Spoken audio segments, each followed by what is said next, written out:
ભગવાને એક ગધેડાનું સર્જન કર્યું અને કહ્યું, તું ગધેડા તરીકે ઓળખાઈશ. તું સૂર્યોદયથી લઈને સૂર્યાસ્ત સુધી થાક્યા વગર તારી પીઠ ઉપર બોજો ઉઠાવવાનું જ કામ કરીશ. તું ઘાસ ખાજે, તને બુદ્ધિ નહીં હોય અને તું 50 વર્ષ સુધી જીવીશ. ગધેડો બોલ્યો, હું ગધેડો થયો એ બરાબર છે, પણ પ્રભુ 50 વર્ષનું આયુષ્ય ઘણું બધું કહેવાય. મને 20 વર્ષનું આયુષ્ય આપો ને. ઈશ્વરે એની અરજ મંજૂર કરી.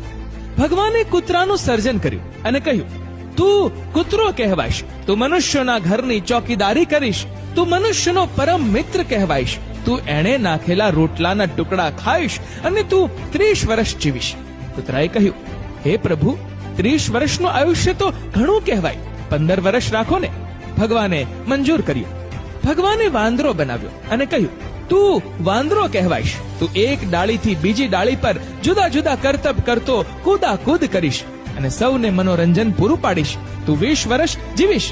વાંદરો બોલ્યો, 20 વર્ષ તો ઘણા કહેવાય. પ્રભુ, 10 વર્ષ રાખો ને.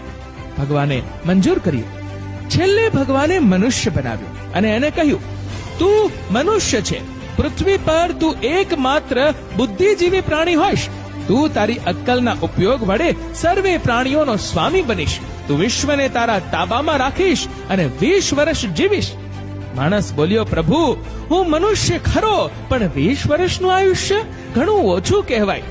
મને ગધેડાએ નકારેલ 30 વર્ષ, કૂતરાએ નકારેલ 15 વર્ષ અને વાંદરાએ નકારેલ 10 વર્ષ પણ આપી દો ને. ભગવાને મનુષ્યની ઈચ્છા સ્વીકારી લીધી. ત્યારથી માણસ પોતે માણસ તરીકે 20 વર્ષ જીવે છે. લગ્ન કરીને 30 વર્ષ ગધેડો બનીને જીવે છે. પોતાની પીઠ પર બધો બોજો ઉપાડી સતત કામ કરતો રહે છે. બાળકો મોટા થાય એટલે 15 વર્ષ કૂતરા તરીકે ઘરની કાળજી રાખી જે કંઈ મળે તે ખાઈ લે છે.